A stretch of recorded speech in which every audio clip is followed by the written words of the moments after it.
So, are we ready? No, very cool. Yeah.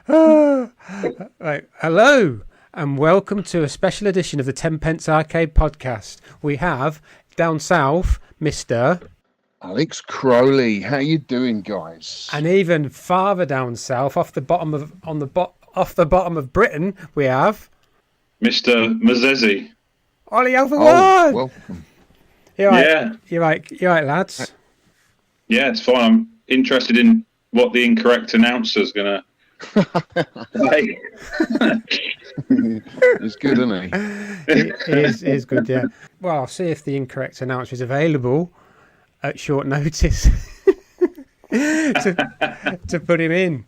Hi, I'm the incorrect announcer, and I'm not at all pleased by being woken up the middle of the night to endorse yet another mediocre drawl about who knows what from your two dumb-as-nails podcast hosts, Aiden and Spence. So try me again next week, boys. I might be in a better mood. So this is a special edition of the 10 Pence Arcade podcast because we've got one of the OGs from UK VAC, haven't we? Or two, really. We have. Ollie. Oh. Well, thanks, guys. Goes back a long way. And the reason why we got you on here, because you've got so many stories to tell. But what we want to concentrate... Yeah. Well, I think you've got a lot of stories to tell because you got into this hobby quite early. So if you want to just tell the listeners who you are and what you're about and how you got into it, basically. Yeah, sure. So I was always hugely interested in playing games down the arcade. I mean, the arcade was, you guys know that, back in the 80s, the arcade is where we all went to play the best games, see the best graphics, get the best experience. It was an experience in itself. It was someone to go out, get fish and chips, go down the arcade, see your mates. And I'd bunk off school and I'd go down the arcade. And I had a real affliction, really fond memories. And I'm on the south coast, so, you know, Clarence Pier, South Parade Pier, all of the piers really on the south coast, all the best games. We had a lot of the old games for the longest time as well. So I guess further inland, you guys kind of lost some of your games, but you know, there was still like Buggy Boy and Environmental Distantron when, you know, in the 90s, I remember a Buggy Boy still in an arcade down south until 1999, which is unheard of, really, isn't it?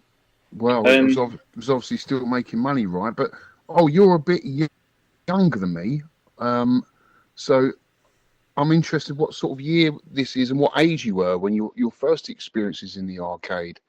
First experiences in the arcade. My first ever recollection of a game was Isle of Wight, Sandown, near Sandown Pier, and my mum and my nan, and we were looking out the window of like the area where, you know, you're sitting down having cups of tea and stuff, and was Frogger, and it was a tabletop. And can you remember what year this was? I'm going to pin you down on the year. This would have been about 86. 86, and you would have been what age? 7. 7. Yeah, 7. Yeah. God. Wow. I was 24. I know.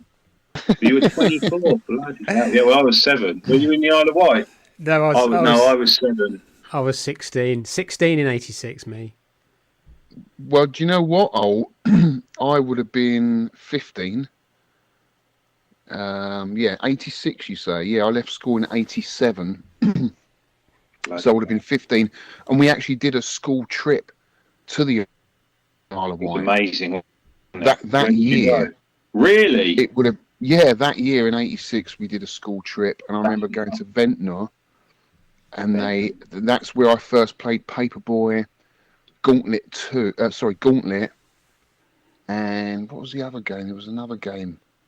I think it was what's that cab that Harry's got? The 3D Star Glider, is it? Starblade. Starblade. I remember playing that there. I'm sure it was there at that time. There was a Starblade in Ventnor. As soon as you went in the door, You went Yes. through the double doors and it was right there, like almost the door would hit it. Yeah, I've got a picture of me playing it. Dude, that's amazing. I know Yeah. that arcade so well. Although that was a bit later, I went back there again about 5 years later, and it was still there. And that's where I've got a picture of me playing it, because I've got long hair and a ponytail. So I would No, have been that arcade's amazing. yeah, I mean, not that I want to go off tangent, but there's fields around Ventnor, the back of Ventnor, as you kind of get off the coast of the Isle of Wight. Not the Isle of Wight's big, but there was an old school vacker called JCRS, and he would always drive looking for games and going to arcades. And he found at the back of that arcade that you went to, one of the fields, like half a mile away behind it, there was 50 cabs in a field all stacked up for a bonfire. Oh my God. Wow. And he was just driving along, because it's all like, roads, and you just, valley roads, and you're just going through the fields. And he suddenly saw like a pile of cabs, and he had an old Golf GTI, and he drove into the fields and pulled out a Taytail track and field, Oh and then God. wedged it in the back of his GTI and then drove off. Brilliant. So you were 7 years old, 8 years old, roughly. Yeah, that was my first memory. My second memory is Guernsey. I was in the hotel foyer of a hotel in Guernsey, and there was a Space Invaders. It was a part. It would have been a part one, so it was a wood grain, black and white with the gel strips. I remember it really, really, really vividly. Yeah. That's my second memory. So it obviously had a huge effect on you then. Did you just spend a lot of time there and down the arcades? No, not that. But that's just literally the first things I remember. Yeah. My third impactful was the first time I saw Star Wars, Atari Star Wars. Oh, yeah. And that was at Marwell Zoo, and you went in through the entrance, and then they had a tent. It was outside, and they just had some arcades in this tent. And I remember Atari Star Wars and having to queue up to play it, and standing in front of it, and I was almost, my head was almost, just above the controller, because I was young. I would have been, I think I would have been again 8 or 9, and just been blown away by how cool that game was. Yeah. Wow, that's incredible, isn't it? It's amazing that the gap in years and your experiences are completely different than mine, or yet still the same, because a lot of the games that I remember for the first time, like Space Invaders, and I remember Atari's basketball at Heathrow Airport. Very vague memories of that. But Space Invaders obviously was still around when you were in the arcade, so it was obviously still making money back then, 10 years later, which is incredible. Yeah, and down on the south coast, we still had all the old games, because all the peers, they had all the newer games, but there was always a Pac-Man, a Pole Position, a Tron, a Spy Hunter, Discitron. All of those things were still there. So I remember a Discitron parked up next to POW. Remember POW, Prisoner of War, SNK, Yeah, Double Dragon 2. I remember all these jammer cabs with all of those types of games, and then there's a Discitron just in the corner on 10p a go. I mean, because all of those seaside places still had a lot of the older games. Yeah. Wow, it's incredible. And you had that on your doorstep pretty much, didn't you? Yeah. Yeah. I was lucky to have an arcade near me in Twickenham, but for the real bigger stuff, we had, I only got to see it when we went on holiday, really, down to the south coast. Yeah, and I was lucky to be there. Yeah. Yeah, I was in Wow. the centre of England, really. I was in Northamptonshire, so there's nothing there. There's a few little arcades where we were, but I went to Lowestoft, Great Yarmouth, and then down south to Bournemouth.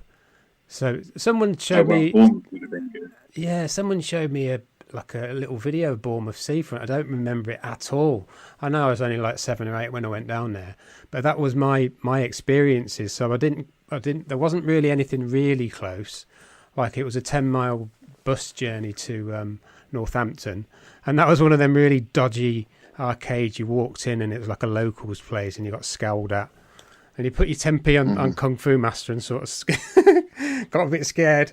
But yeah, I didn't like the vibe of that place. But yeah. So you two have been a bit luckier than me. Well, the only other experiences I had was we had travelling fairs. Oh yes, of course. Yeah, sorry. Yeah, of course. Yeah. Yeah, we had travelling fairs that come to Hampton Court, the Green there, Richmond as well. So yeah, actually, that was another opportunity for us kids to play the latest games at travelling fairs.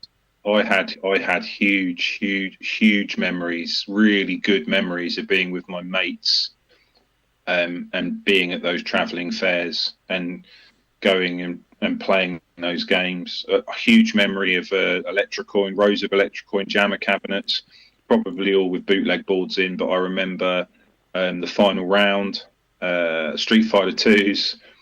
I remember Paperboy, Gauntlet. I remember 720. All that stuff, and it was just fun, wasn't it? It was magical. Magical. Yeah, magical is a better word. It was just amazing. And then it gets to dusk and all the lights light up, and it was just amazing and exciting as well. Very exciting for kids. It was all new and exciting and magical for us kids. And you know what? There's still some games that I remember as a kid that I still haven't seen since. I don't know if that applies to you guys, but I've pretty much seen them all now. I mean, the Arcade Club, the Arcade Archive, the Pixel Bunker, they've all got some fantastic games. But there's one game that I haven't seen since I was a kid, and that is Boot Hill. I'd love to play Boot Hill again. You just don't see it anywhere.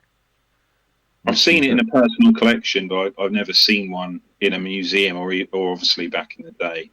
Yeah, I'd love to play that again. So that was Space Invaders Hardware, isn't it? And it sort of continues on really from Sheriff, doesn't it? It's the kind of sequel to that game, I think, isn't it? Yeah, got Cowboys in it. Then. Yeah, it's Sideways, yeah. Yeah. There's a bit of a history there, isn't there? Because obviously Sega did Gunfight, didn't they? That electromechanical game you're helping restore at the archive. Yeah. And then Taito Western Gun. Yeah, then Taito released Western Gun, and then Midway had a licensing agreement, and that came out as Gunfight, didn't it? Yeah. And then Taito then released Gunman, which then got released as Boot Hill. But that's the only bit I'm not familiar with. I know Gunfight was basically a license of Western Gun, but I don't know if they then went ahead and did Boot Hill, a bit like, Midway did Miss Pac-Man without asking Namco, and then Taito then made their own version of it. I don't know which one first. Yeah. Wow. So where did your collection start then, Ol? And what age was you when you first got your game, and how did you come about it? Yeah, so that is a great question. So, I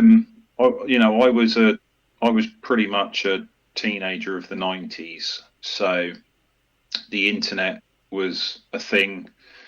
We would be at college or university, and we had T1 connections, so we could download lots of stuff on. Do you remember those old zip disks? And MAME was a thing. I think when I first heard that you could play some of the old games, MAME supported about 16 or 20 games. And also, MAME wasn't the all-encompassing emulator that it now is. There was tons of other emulators. There was Sparkade, there was Rage, there was Rain. Rage would be really into its IRM games. Rain would do a lot of Taito stuff like New Zealand Story and Rainbow Islands and stuff. And I remember everyone, there was all these. Yeah, do you remember in Sparkade? Dave Spicer, who's actually a forum member. That's what I used to play Nemesis and Salamander. And then the retro emulator stuff started really exploding. So, new games were being added. I was logging onto a lot of websites. One of them was called davesclassics.com. It hasn't existed for years, but the domain forwards to some sort of retro collecting site now. And I'd be reading on all these people's progress, trying to get all these games that I used to play working. And then me and my friends at uni would be, downloading games, going in the library, going in the IT rooms, logging on, grabbing the newest build of an emulator, grabbing some ROMs, and either copying them to floppy disk, because I clearly remember being in the library at my uni and I downloaded Double Dragon. And I know you hate Double Dragon, Alex, but I downloaded Double Dragon. Someone else that hates Double Dragon. I'm not so keen myself, really. Yeah, no, I downloaded it on a floppy disk and I took it back to my digs and got it working. And back in those days, you had to play around with config files and resolutions and scan line settings and all sorts of stuff. It wasn't so simple. It's not like a click and run process. And then I would join chat rooms. So there was loads of IRC type chat rooms, and I joined one. My handle was Wildcard64, and that was because of the SNES and the Nintendo 64 Wildcard, the game copying thing. Yeah. And I just got one for the Nintendo 64, so that's why I was Wildcard64. And it was mostly Americans. And I was talking to these American collectors, and they were going, "Oh, what game are you looking forward to next, or what sort of games you're interested in?" And I'd mentioned, I downloaded Double Dragon, and I downloaded other games that I used to play, and games that are super important to me as the ones that made a big impact of me from a Jammer perspective, or the Jammer era. Black Tiger. I love Black Tiger. I love that, yeah. I wouldn't CC'd it. Amazing, yeah. So I vividly remember watching people 1cc it back in the day. In fact, one of my best mates could 1cc it, and you were a god in the arcade doing that. Armed Formation F, Vulcan Venture, Legendary Wings. Wow. All those sorts of games. And then another one that I used to play was Rabbit Punch. I don't know if you're familiar with that. It's by Video System 1. It's a great game. Rabbit Punch. The Japanese version's called Rabio Lepus. It's a great game. It's a really cool. You're two rabbits with boxing gloves, but it's a space shooter. It's a bit odd, but it's good. It's good. Sounds odd. Yeah, check it out. Well, that's what I love, though. Is everyone's got their own memories of a particular game that no one else has played, which is amazing. No, Rabbit Punch is an unusual PCB. Yeah. I've seen a handful of people over the years request it, so it can't have been a wide release. But I mentioned it in that chat, and this American, he was called VidKid. That was his handle. I still to this day don't know who he is, if he's alive, what his real, if he's still on Clov or whatever, VidKid. And he just went away and came back and went, "Oh, there's a Rabbit Punch PCB here." And he sent me a link, and it came up with Swallow Amusement's website, which still looked back then in 1996, 1997, the same as it does today, but it's just very matter of fact. And there was tons. Swallow Amusements now is all about, getting buttons and springs and a few bits and bobs. But back then you could buy cabs, you could buy PCBs. And what was nuts was it was about 8 miles away from me. So I phoned the guy up and said I really want to buy it, and it was £45 on his website. And I drove there the weekend, and I got there within 20 minutes. When I looked around at all of his stuff, he had like shelves of boards all up with all the tags saying what they are. He put it on a test rig, showed me it working. I gave him 45 quid, and off I went. And I didn't have any machines, but I now had a Rabbit Punch. And the likelihood is that was the board I probably played, because he would have operated the arcade that I played it in. He was someone that put games there. So it's probably and I still have the PCB. Wow. So it's probably the one I played. And I sat on it for about 4 or 5 months, and I couldn't believe I just got one of my coolest memories of games for £45. I couldn't believe it, because you'd go out on a Friday night in the 90s and you'd spend 20 quid, wouldn't you? 25 quid. Yeah. I remember, you fill up your car and go out with 65p a litre. And to be honest, 45 quid for a game, it just blew my mind, and it just made me think, I could start getting more, and then I just started hunting around for boards, Final Fight, Vulcan Venture, Black Tiger, all of these games I used to play, and then it started sparking loads of interest, and then I would look and find other games that Capcom had made, or Taito or Konami had made, look them up in emulators, if obviously it was emulated at that time, and then I'd go and try and get a board.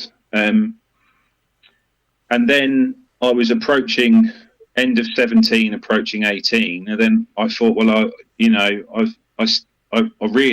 need to get some machines. So I just picked up the Yellow Pages. And good old Yellow Pages. The good old Yellow Pages, and free ads. Free ads was a thing back then. Free ads used to have an arcade section. I don't know if you guys ever looked, but there was. Have you got a book by J.R. Hartman? Fly fishing. Yeah, yeah. So I was in the Yellow Pages, and I was telephone book, and I was also free ads. I'd buy the free ads every week. There was the Saturday one, and then there was the week one, and I was buying both. Wow. And I eventually, my first arcade purchase was Bognor Pier.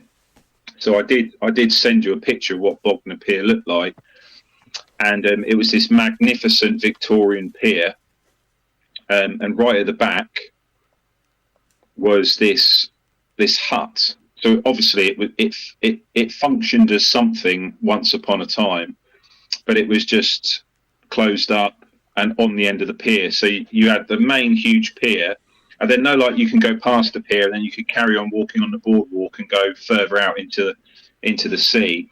That's what you had to do. And then there was this other building that was just closed up. I got speaking to the guy. The guy's name was John. And in fact, I saw him last year. He still runs it. It's still a family-owned pier. And he said he had arcade machines for sale, and took me out the back, took me into that building, and my mind was completely blown. It was like my first ever Indiana Jones moment. Yeah. He unlocked it. We went in there, and I remember a hole right at the back where daylight was coming through, and then I heard all these pigeon noises, like the birds flying away because they'd been interrupted. We needed a torch because there was no power, but he had one. And he just lifted the torch up, looked around this huge room. It must have been about 1,000 square feet, maybe more. And there must have been 60 or 70 games in their machines. Wow. where they didn't work anymore, or they weren't making money, and they just wheeled them out the arcade, wheeled them down to the end of the pier, and put them in this building. Yeah, it's mad. And they didn't even have a floor. So it was still the boardwalk. So you could could look down, and there was like an inch gap, and you could see the sea. Oh God, that's incredible. And so as soon as I went in there was a Super Sprint, there was a Shinobi in a black painted Defender cabinet. There was an Operation Wolf, one of the big electrical ones. There was about 40. Are you saying the Defender cab wasn't making any more money, and they converted it to a Shinobi? It was a Shinobi, yeah. And there was an Outrun Upright. There was some Supreme Jammer cabs. I still remember that had Raiden in it. There was just tons and tons. There was probably 15 dedicated cabs, and then 40 or 50 Jammer cabs. Yeah. And the guy just went 25 quid each. God. Wow. That's mad, isn't it? And what year was that? What year was that again, Al? So I was 17, approaching 18, so that would have been 1997, summer of 1997. So not that far off the kind of height then, really. No, the not arcades. It must have just dropped off like off the edge of a cliff, really. My For them to Street Fighter 2 brought it all back, didn't they? In like 92, It 93. did, yeah. But obviously, yeah, to a certain extent, the Mortal Kombat's. You know, when I went in that arcade, it was Virtual Racing, Mortal Kombat 2 at that time, and there were Street Fighters and stuff, and obviously some of the dedicated Namco Taito stuff. so that was your first raid, then, really, wasn't it? Yeah, but I didn't really understand what you were actually doing, what you were undertaking, What am I doing? and where it was going to take you, yeah. Or where it was going to go. And I didn't really understand my hugely addictive personality. If I wasn't collecting arcade machines or being invested in this hobby, it would be doing something else. So for good or bad, I don't know, who knows, but I can get this obsessiveness which has served me well, I guess, in certain aspects. But yeah, so I picked 2 Jammer cabs, and there was some boards lying around, and I picked some up, and he also had some boards in the cupboard, actually, in the main arcade. And I think I paid 10 quid a board, and I bought 2 Jammer cabs for 25 quid each. God. And then I had to get a van. And at this time, I'm 17. I'm a month away. It would have been July 97, and I'm like, I'd be 18 in August. Yeah. And you have to still be 20 or 21, don't you, to hire a van in the UK now, I think. And back then you had to be 21 or something to hire this van. So I drove home, went, Mum, can we hire a van? I need you to drive. And she's like, what's going on? And I kind of said, I found some stuff, it's cheap. And luckily she agreed. So the first old trip with my mum, she had to drive a van, drive it down this pier, back it up to this building that had a hole in the roof at the back and loads of pigeons living in it. And then we pulled these 2 Jammer cabs out, and I collected the boards as well. And all of the games were covered in bird crap. I mean, it was insane. Oh, it was crazy. It was nuts. So I picked the 2 that I thought would clean up well, and actually they did. Drove them home, gave my brother, who would have been about 8 at the time, and his best mate, I think I gave him a £5, and the machines are outside in the garden in the sun, and they spent an hour cleaning them all up for the most part. Yeah. And did they work?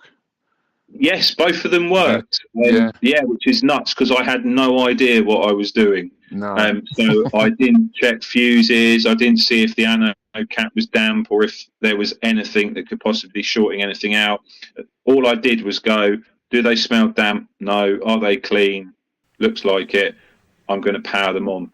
Well, that sounds so much more exciting than my first experience buying a cabinet, because I just bought mine on a drunken whim on eBay and ended up winning the Space Invaders Part 2. And I just realised I didn't have space for it. But to go to an old operator like that would have been amazing, and I can imagine. No, it was really cool. And then I remember that really kick-started your obsession. Yeah, it did. And I powered them up in the garden as well, in the sun, so you couldn't really see from the glare of the sun, the screen. And plus they took ages to come on. But I still remember one of them turned on and it was RoboCop. Wow. And I later learned that it was a bootleg board. And the other one turned on and it was Carrier Air Wing, and that had an original CPS-1 board in it. Yeah. That's a good game. It's a good game. That. Yeah, and RoboCop bootleg didn't have the speech. Yeah, no, yeah. I don't remember that, so I can't remember any of the nuances of if it has speech or not. But yeah, then I cleaned them up a bit more, and then the back of my parents' house, there's this little kind of extension with a patio door, and I just cleaned them up a bit more, and then I stuck them by the back door, and they stayed there for about, I think I had them for a couple of years. Yeah. Before I slowly moved them on, and I learned about the Jammer standard, and I bravely it's so easy now, but held my breath, gently took the connector off the jammer board, touched everything as if I could die, and then swapped a game. And I was amazed when it turned out that I'd changed this jammer PCB correctly, and I was now presented with other games. Yeah. But so that's how it started, and then I ended up phoning him up like a couple of months later, and I went back. And I filled a whole. I don't know why I did it. I just had this compulsion. I had this compulsion to get more. So I went back and I filled a whole Luton. And my mum wouldn't drive a Luton, so I had to get my girlfriend at the time. Her dad was a truck driver, and I remember going to him and going, "Oh, hello, please can I?" Please, could you, if I hire a van, could you drive it? And he was like, yeah, of course I can. And I had to explain what I was doing. And the look on his face, like, you complete lunatic, what the hell are you doing? And we went back and I picked up the Operation Wolf. I picked up the Outrun. I picked up that Shinobi, the Black Defender cabinet. I think I took a couple more, the Jammer cabs. I took the Super Sprint. And these all went back home you were living at home then? Yeah, I stuck them. They went in my parents' garage. Yeah. And then I bought loads of boards, and I also did a deal where I took the back doors off all the other, because there was still like 30 jammer cabs in this place, and I took the back doors off, and I'd learned about what's bootleg and what isn't, or had a fair understanding. And then did the guy that was selling it to you? Did he ask what you're going to do with this stuff? I just said I had an interest in it. I wanted to take them home and see if I could get them working, and he didn't. He was really cool about it.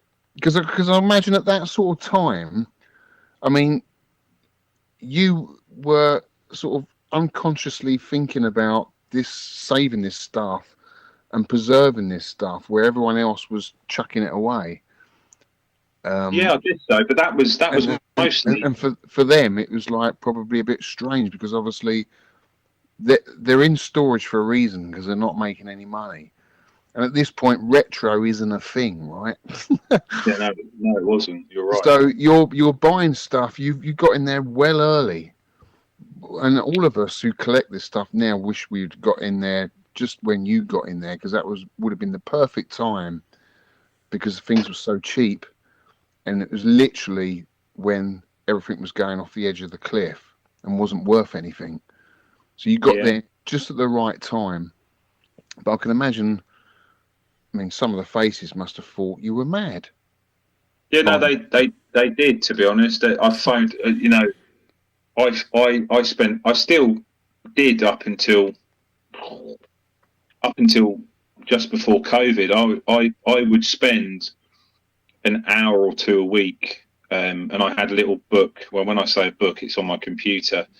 And I would track all the areas in the UK that I'd phoned, and the name of the arcade, and a note saying who I'd spoken to and if they had any stuff.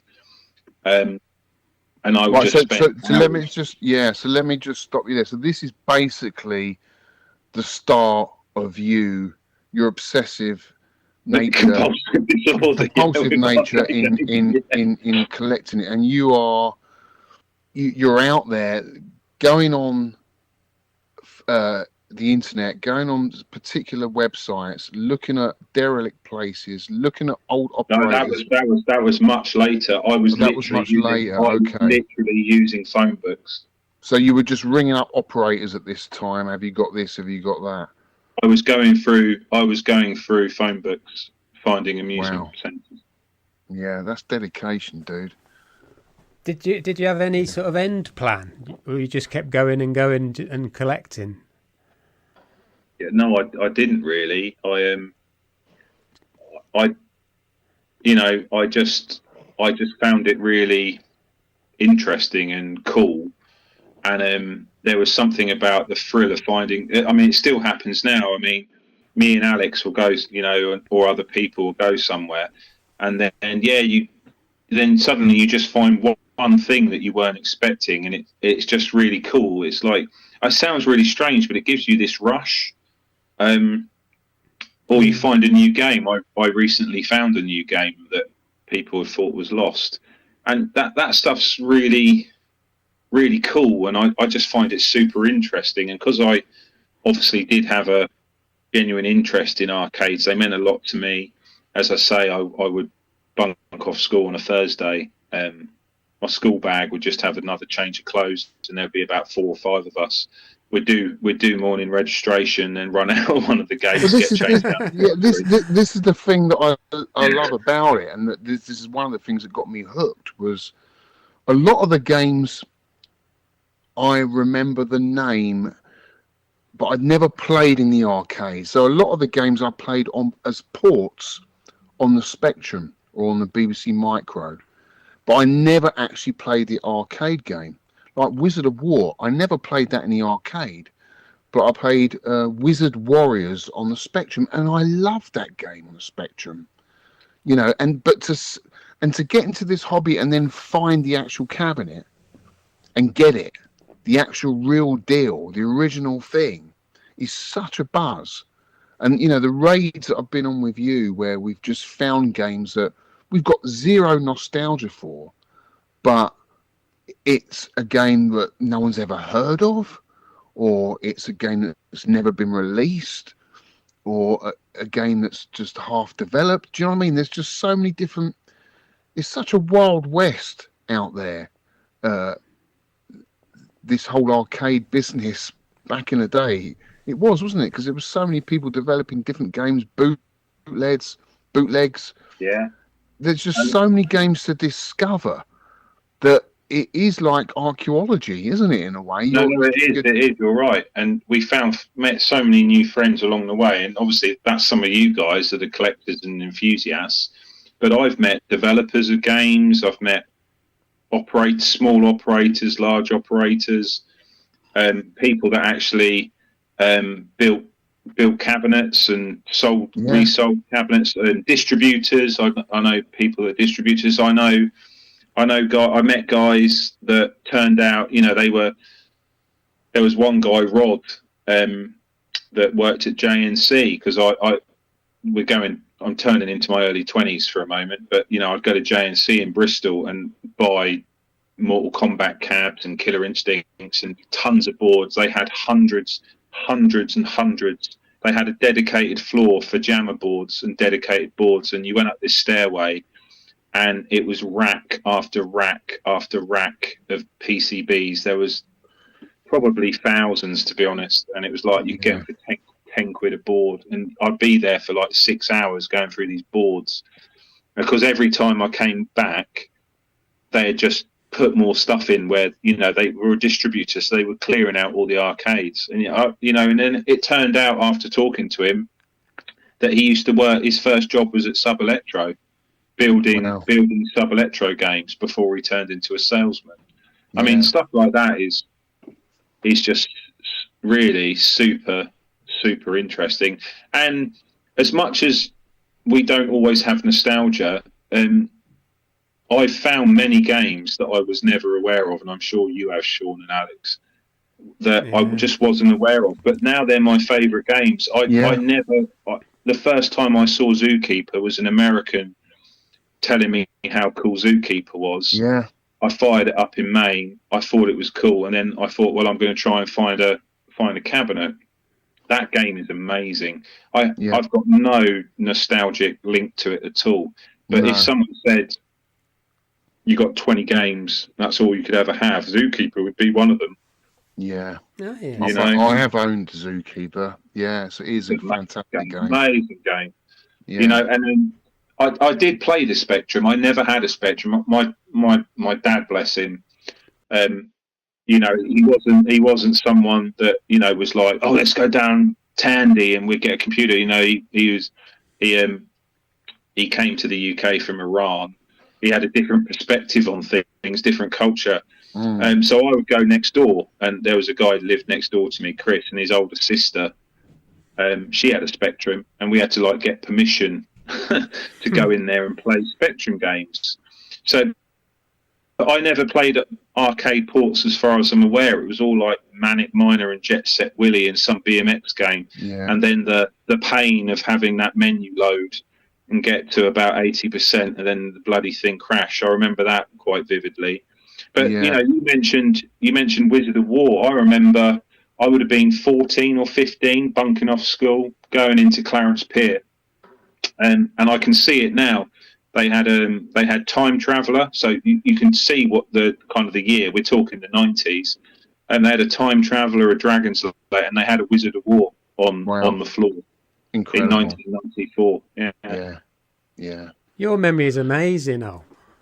The way the way you can pick out cabs and where you found them from. I have problems like walking around. Where was I going? I was going around Leeds. I've got an arcade club Leeds, and I was getting lost going around there. I don't know. You don't have any trouble picking out biscuits, Sean? No, I am an expert at biscuits. You know when you know when you're on about collecting stuff. I used to go around the arcades collecting information. I had one of these Palm Pilot things, Scion Palm things. And I used to record loads of games into that. And I got up to about 1,000 going around the country. And my wife loved it. We were married at the time. She absolutely loved it. Where we're going now is just going to Blackpool. Let's go and get some ice cream. Yeah, I'm just going to go in these 4 arcades. And I was collecting information. I love spreadsheets. So I had all this stuff in my little Palm Pilot thing, whatever you call it. And eventually I got online when I got rid of my PS1 and then got a PC.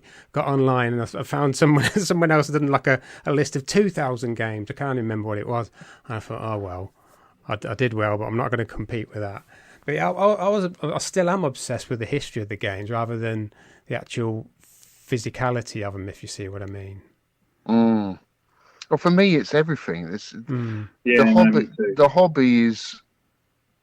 I mean, I've done lots of hobbies. I used to love motorcycling. I used to love karate. I love my music. I still love my music. But arcade games or gaming, retro gaming, it's got so much to offer. From the artwork. If you love art, then you've got all this cool artwork. If you love repairing stuff, electronics, it's got all that. Yeah, I do appreciate the artwork now. I didn't at the time when I was there. Just another cab with a great game in it.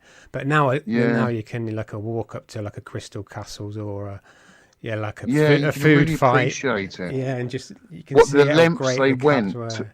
Yeah. The lengths they went to entice the kids to put some money in was incredible back then. Yeah. But I've got to talk about a raid that you did called the Duke of Lancaster. Which actually made headline news, isn't it? I think it was in the papers. This raid. Yeah. A bit before my time. Years after it happened, though. That was all thanks to Tony Temple, I think. Really. Right. And okay. His arcade blogger. But so, what year was this, and how did it come about? So, much to the annoyance of my partner, it was about 3 weeks before she was due to give birth to our first child. Oh, dear. And I've been working on it for 2 years and it was quite stressful because I don't like to be beaten, and I was battered and beaten and bruised. And it turned out in the end there was 2 sides of the family, and I was possibly talking to the wrong person, and that all resolved itself. I won't get into the detail, but I eventually got hold of the right person. They said they were at the time looking to scrap the ship because it's worth about £1 million in steel. Right, so this ship is an old. Let's just get the listeners an idea of what it's an old steam line, isn't it? An old steam liner. Yeah, and it's got a really cool history. It's an old steam liner. There were 3 of them. The Duke of Lancaster was one of them, and then obviously it was turned into a car ferry going between Ireland and England. Before it was finally bought by John Rowley. Rowley. I wonder if Crowley and Rowley are linked. No. But, do you remember the Sunday trading laws? No, yeah. So it was a kind of, wasn't it? He'd moored it, or so he coast bought of White in the estuary.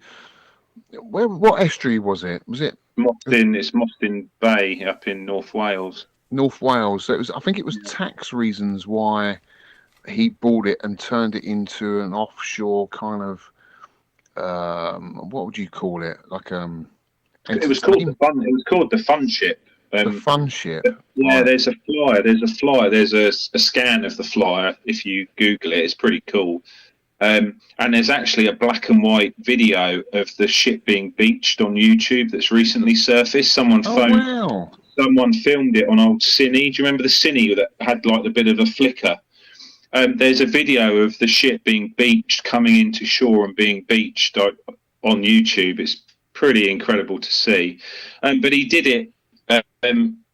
I remember Sundays being boring because everything was closed, and then it would open up for a couple of hours and it was closed again. And there was no such thing. Sunday trading laws didn't exist for ships at sea, but the actual legislation and law didn't specify where the ship had to be. So the ship could be in port and it could trade. And obviously he worked out that you could beach it, put a car park in front of it, and then open it up and have it as a restaurant, a shop front. And obviously it had a huge arcade of 168 machines-ish in total. Wow. And it was, it was super successful. And then obviously there was a huge long fight with the council, and it eventually got closed. It was obviously closed because of the Sunday trading laws, but the council were effectively attacking it due to emergency vehicle access, saying, we can't get to it in case there's an ambulance or a fire engine or something's needed. And so it lost its license. That's how they closed him down. Yeah. So then it lay dormant as if people just walked off it yesterday. And you, how did you get? How did you know about it? How did you get to hear about the ship? So, what it held? So I think I've never really spoken to Colin about this, but Colin Davies? Yes, Yeah, so he was in some sort of chat on IRC, I think, and he posted, look at this, and it was 28 days later, and obviously 28 days later is that urban exploration site, and obviously the name for it came from that Danny Boyle film. A group of people had got on the ship, gone around it at night time, and taken some photos.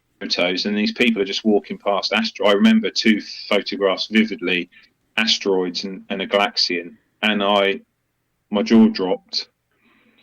And I could see in the pictures that there was more stuff in the shadows.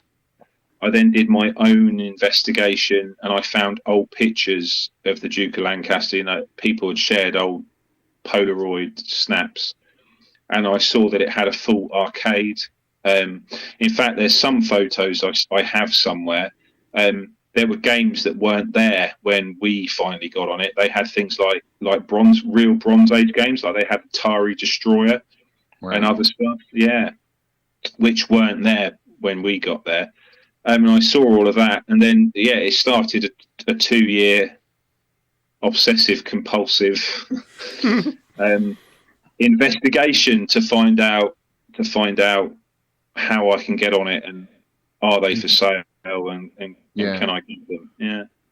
So you finally got to the point where you'd obviously done a deal, and that was a consortium of collectors that went over there. How many of you, and how many vans, and how many did you save?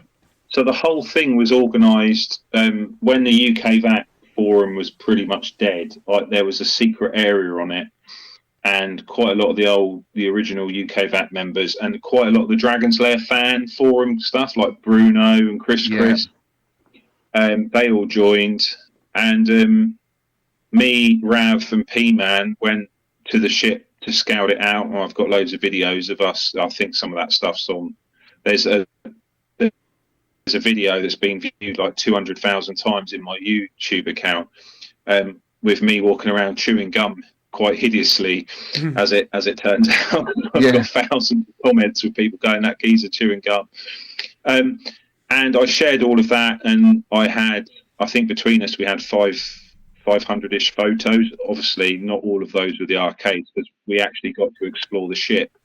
And then, whilst I was, I mean, that must have felt like an incredible experience to get on the ship. Was it just a case of just walking up to it, and was it locked? Do you have someone there opening the doors for you? You have to go through this kind of barbed wire fence area, and then obviously there's a steel staircase that goes up the side of the hull, and then there's a door actually in the side of the ship, and that's locked. And then we met someone, one of the grandkids of the family, and he let us in. And he was really cool. I think he was like 18, and he just took us to the arcade, and then he just said, "Oh, I've never really explored the ship. Do you want to explore the ship?" And we spent 3 or 4 hours going through every part of that ship. It was nuts. The only place we didn't go was down those those vertical stairs going into the engine rooms. Yeah. We didn't know if that would be such a good idea, because there was no phone signal or anything around Moscow at that time. Must have been a buzz, mate. It must have been such a buzz. Yeah, I mean, you've not seen we've got tons of photos. We went into the old. They had an old nightclub disco place. I mean, I have seen photos, and it looks like people just got up and left yesterday. There were half pints of beer laying around still on the bar. Yeah, and you went into, there was all the there was still pints on the bar. It was all the stuff from I think it shut in 81, 82. Everything, all the beer mats were left. Someone had put a pint down, walked out, and the place was locked up. Wow, a snapshot in time. Then you went into the kitchen gallery areas, and you would go into all the cupboards, and they had, all those old 80s pots of bird's eye custard, and it was insane. And obviously because I knew what I was seeing was pretty special, I paid particular attention at taking pictures of like the menus and the price and all of this other stuff. And were the cabinets in good condition? Yeah, so they were. And how long were so what year was this in, and how long? It was 2000. I saw them in 2010, and then we grabbed them in 2011. 2011. So that's what, 30 years then? When did it shut? 81. Yeah, they're about 30 years. They just sat there for 30 years. Yeah. And were they in good condition? Because I imagine they would be if they were inside. Some of them, like some of the metalwork, suffered from a bit of rust, but the cabinets are in good condition. A couple of people have got in and kicked some of the games over, and they'd fallen on their fronts and been damaged. But we were aware of that. But most of the good stuff, or actually all of the good stuff, was good. Yeah. And was there like a PCB collection, backroom, repair shop? There was a repair shop that was rammed full of really rare games, actually. Cool. Steve Larkin's got quite a few of them, so he got quite a lot of. He had Gypsy Juggler, and a few other rare games. They had some Was it U subs? Subs, Atari subs, yeah. Atari subs. I mean, I've never seen one since. That one, the Atari. So I've just sold that. It's gone to a museum in Spain. I had it for 10 years. But as I got rid of one of my units, and it was just something that ultimately I'd love to have restored it, but I hadn't, and it went. But it turns out that was a Atari Island prototype. Wow.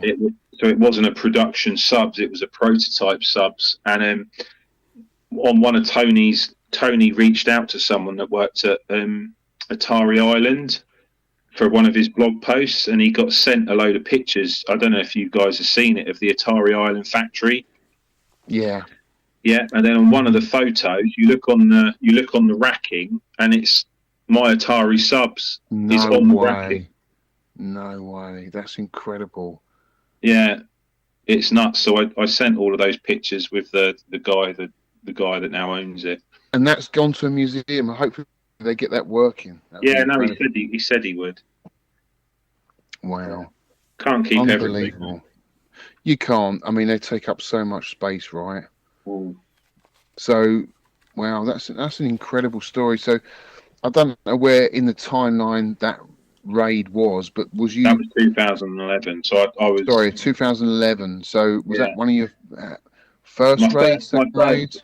So my mini raid, that kind of that enigma moment where I realised, hey, this is cool. That was like 97, 98. My next raid would have been about 2002, Mm. and that's when the internet was a bit more mature. And I found a guy that collected games in Germany.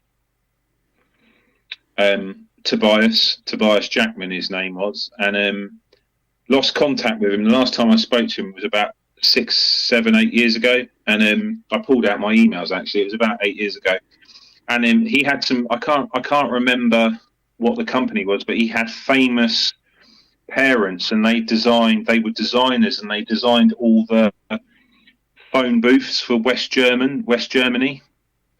And they did all these like the bubble phone booth that would be on a wall, and you just walk up to it, and it was the phone was on the wall, and then there'd be this cool kind of canopy, space bubble canopy.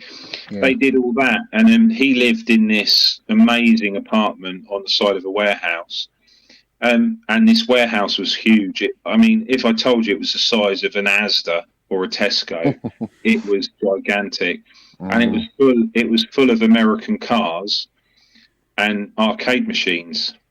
Wow. And he had about 400-500 games, and it turned out he had gone to school with some kids, and their dads were operators, and then they knew everyone, and then he would just say, oh, if there's any old games you don't want or you're selling, let me know. And he just, within about 4 years, he amassed this giant collection. So I flew out. I would have been 21, 22. In fact, you've seen the pictures. I sent you the photos. Yeah, saw them. He made me sit on all these machines on this lorry as he took these. And they were old school photos. That's pre-digital photo. All of that stuff had to be developed. And yeah, it was. I don't need 500 or whatever machines. So go walk around and pick what you want. And I knew about stuff by then, and that was probably the most insane place I've ever been. I mean, he had a room full of defenders. Yeah. God. They were just next to each other. I don't know if you saw the pics or not I shared a couple of days ago.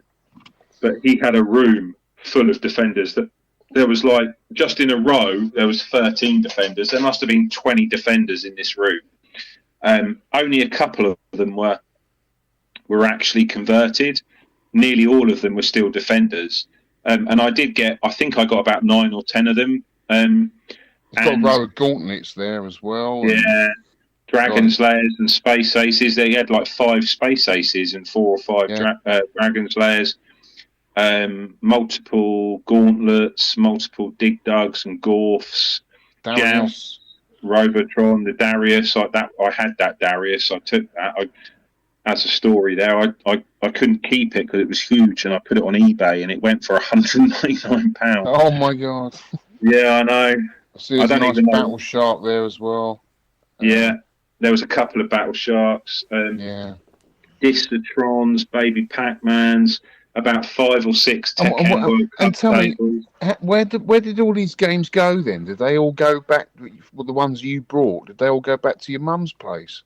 Yeah, so obviously, because I've been to every location of yours over the years. We've done the game room tour of your place, so I've seen your containers, I've seen your parents' place, met your mum and your lovely dad, and your arcade there at your parents'. I can imagine that was fully operational at one point, but now when I was 18, 19. Yeah, it is now rammed with cabs still. Are they all from your early raids? Yeah, they're all from my early raids, really. Yeah. So quite a lot of that stuff's from this Hamburg warehouse. Yeah. I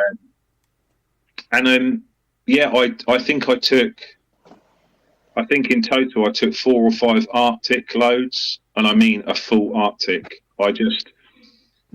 I don't know why. I didn't. Your mouth I full. didn't. I didn't. And I still. I don't know why, but it didn't bother me. So, like, I flew over. I stayed there. Stayed in a hotel. And he was like, "Oh, do you want anything?" And I just went, "Yeah, well, actually, I kind of feel like I want all of it." And I bought an Arctic load. In fact, if you look at those pictures, Oh yeah, I'm looking at them now. Yeah. Incredible. Incredible, mate. and I got the Darius. I got multiple Dragon's Lair, Space Aces, Gauntlets, Defenders. God, I just so much stuff, and I didn't know where it was going to go at the time, and Nowhere to put it. No, I had to work. You have, if there's an opportunity, you have to think on your feet, because if you go, Yes. "Oh, I can't do this," you've already talking yourself out of it. So Out of it, yeah. talk yourself into it, get it done, and then come up with a solution. Wise words. So that's what I did. Wise words. That's what I did. So you rang your mum and you said, "I've got an Arctic turning up tomorrow." yeah, I did, and I think it was about £1,200 back then to get an Arctic from Germany to the UK, and obviously I didn't have to worry about customs or VAT or border or anything. It just came straight through. And I ended up putting a load in the summer house, a load in the garage, and a load in the house. And she had this, like, my parents had this special second reception room. Like, you had your front room, and then they had this other untouchable room. When my friends used to come around when I was a kid, they all knew it was the room you don't touch. In fact, my parents, like, they would entertain people in there, or it was the room that was used at Christmas. Other than that, it was never used. And I ended up sticking 40 cabs shoulder to shoulder in this room, and you had to open the door and then climb up and then climb over the top of these games. Quite a lot of the old collectors remember this room, like Baz, Fish and Rav and stuff, and Aid. And that's how I did it. But I I've never gone and done a raid and then just made it about me. I've always involved other people. So, Aid, Rav, all those guys, including you, Alex, and other people over the years. I always kind of extend that invite and let other people get stuff. And that's kind of what happened. So if quite a few of the stuff that came over, Pac-Mans, Robotrons, Jousts, they were ultimately for other people. And they came and collected them all over, a period of a couple of weeks. And then I was left. I probably was left with 30 games that I kept. Yeah, I mean, we've built up a good friendship over the years through the raids. I consider you one of my best friends, actually.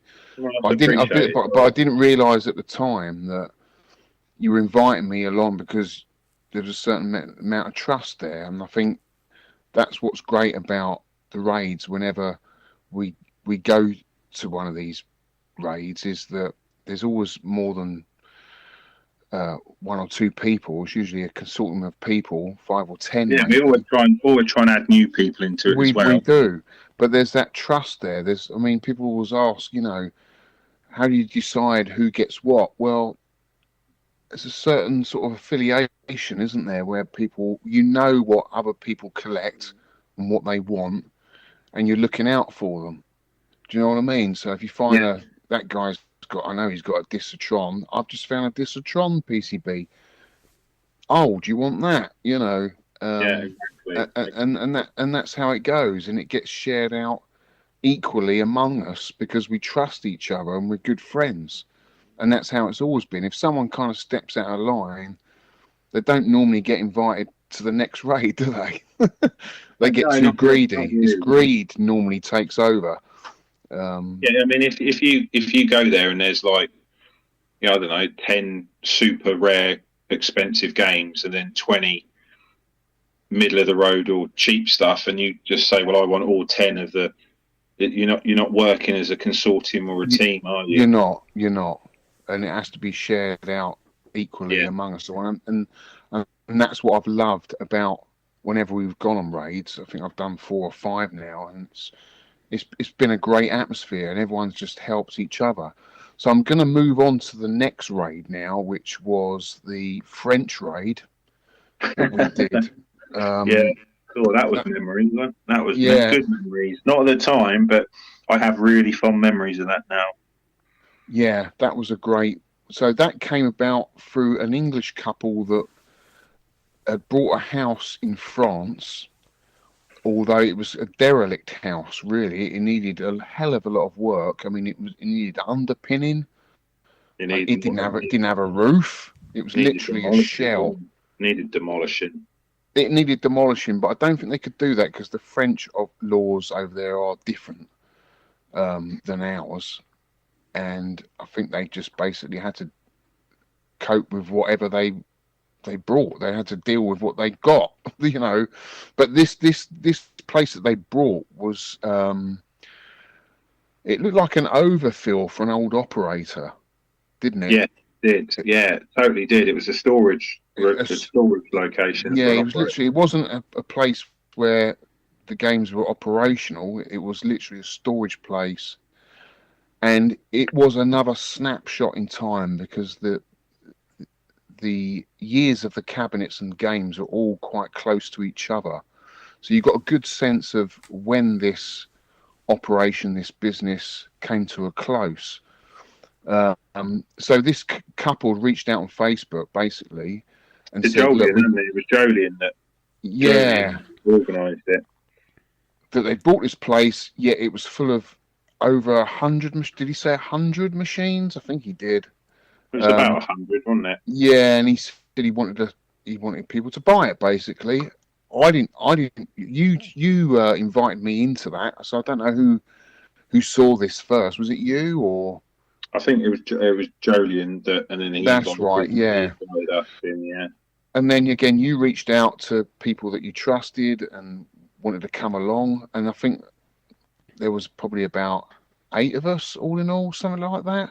It was something like that, yeah. There was four Lutons. 4 Lutons. We drove, I think it was about 18 hours, wasn't it? It was a brutal.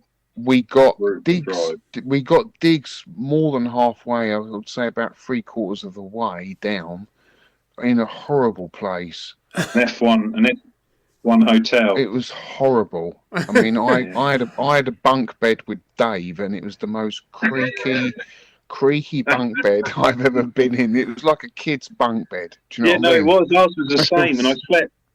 I got in it for an hour. I remember I finally put the duvet over me, and then I had to set my alarm for an hour. It was that was it. We had an hour's kip, and we paid for a whole night in this place. I know. And of course, I had Dave, who's been in the hobby a long time, but God, doesn't he half talk? And he talks the whole way. He's one of these people that is a kind of commentator on everything that he sees. There's no respite. I had that for 18 hours, bless him. One of my best memories of that raid was we all pulled over after all those French cameras, and we were driving along going too fast, and they're flashing at us, and we're like, oh God, and we pulled over, and me and Tony got out of the van, and then you pulled up, and then it was literally your door opened and you got out cursing, wow, wow, wow. Then Dave got out, and you just had this massive argument in the middle of the road. It was amazing. It was one of my best memories. Oh, well, could have killed him. I could have killed him. Honestly, he drove me that mad. The worst thing about him, it sounds really petty. But you had a whole packet of jelly babies, and he would give me 1 per hour. That drove me nuts. And you were driving, weren't you? Sorry, I have to scoff a handful, but no, it was 1 per hour. That was nice of him. He was timing it. Dear. But anyway, we got there and we felt like superstars. It felt like it's just like a little tiny village in the south of France. We turned up there, and it was almost 7 a.m. we turned up, didn't we? And all the old ladies were walking out of all the bakeries with their French sticks. Yeah, but they knew we were coming. it seemed. But I felt like the Italian job. We'd just turn up there, like all these English guys and these not minis but Lutons, you know, ready to load up. And there was this building that was just completely and utterly derelict, dangerous. Yeah. Dangerous. I mean, I work in the building trade. I took one look at that and I thought, I don't like this at all. Oh, I remember this now. Sorry, I remember seeing the pictures now. Yeah, that he told us that it was all supported, it was safe. People had been in and made it safe. Yeah, so it was all acroed up. You had acros in there, and the acros was sat on milk crates. So because he didn't get the right size acros. There's about 4 different sizes of acros you can get. I've used them many times in my job. Because he got the smallest ones, they weren't quite tall enough to hold the ceiling up. So he used milk crates to prop them up. Of course, as soon as you start winding an acro up to support the floor, all it's going to do is push through the milk crate. Yeah. And that's what it was. And so they were all loose.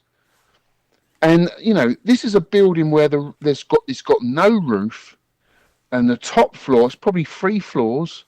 The top floor's completely gone through one section of the building. Were wet, weren't they? They were bowed. The floor was bowed. Yeah, bowed. I mean, you can see the video. It's on my channel. You can see the floors are completely bowed by about a foot. That's how much they were out.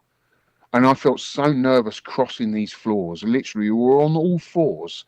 Again, it was like the Italian job, trying to get the gold at the end of the you know, it was just unbelievable. The games they had in there. You know, the Safari, is that Atari? Yeah. Oh, Taito Safari. Yeah. The Lunar Lander that was right at the top. Do you remember us trying to get those, trying to salvage those and get them out the window, and we couldn't, could we? And the top floor, the 4th floor, right at the top, there was Battlezone, 2 Sega spaceships, countless other cool games. There's a really, I think the most iconic photo, there's quite a few actually, but one of the most iconic photos from that is someone took a picture of people wheeling, sack trucking a Battlezone across a broken floor, and the floor's like broken and the floor's bowed, and they're trying to get this Battlezone across it, and the person's taking the picture from below, from the ground floor. Yeah. And just such an iconic photo. I think that was Tony, wasn't it? Do you remember that room where they'd stacked like 5 pool tables against the wall? So they're all kind of dominoed over, leaning against this wall, but underneath were these perfectly preserved Atari Pinball. Do you remember the Atari Pinball cabinet? Yeah, you got that, and it was brand new. Yeah, it was preserved because the slate from the pinball. The pool table had preserved it, which was incredible. When you looked around, that game was brand new. Yeah, there was that Midway M1 or M4 cabinet. I've never seen. Tank. That's super rare. You got that. That was absolutely gorgeous. That game. I know. I'm gutted. I sold that. Really, it's one of the games I regret selling. But again, I didn't have the space at the time. Yeah. I was going through separation. I had to get rid of it. That went to Spain, I think, in the end. But that was like a basically gunfight, but with tanks. Yeah. With the black light mirror and everything. It was an incredible game. But the most impressive game out of that raid for me must have been Sega's Jet Fighter? Oh yeah, the electromechanical game, which we weren't going to get because that was right in the belly of that building and it was sitting in the middle of a bowed floor. Do you remember? Yeah. And then there was this little kind of access hatch that they had to smash open, and then we managed to pull it out onto the street through that hatch. Yeah. That was an incredible machine. I've never seen anything like it. No, it was, and that was in really good condition as well. Yeah. So if you don't know what that is, listeners, Sega's Jet Fighter is a huge electromechanical game. Jet Rocket. It was Jet Rocket. Sorry, Jet Rocket. Jet Rocket. That was it. And it's got a conveyor belt inside. And it's got the like a few mirrors in there, I would imagine, to give you the depth, because the conveyor belt was vertically harnessed into the cabinet. Just an incredible looking machine, and that was unbelievable to get that out. That battle zone that we got out actually was a weird asteroids conversion, if I remember rightly. Someone had converted it to asteroids. It had an asteroids PCB in it, and they'd put the 5-button setup on the control panel. Yeah. Sean, I don't know if you saw the picture. It was odd, and you had to look through the periscope to obviously play asteroids. It was interesting.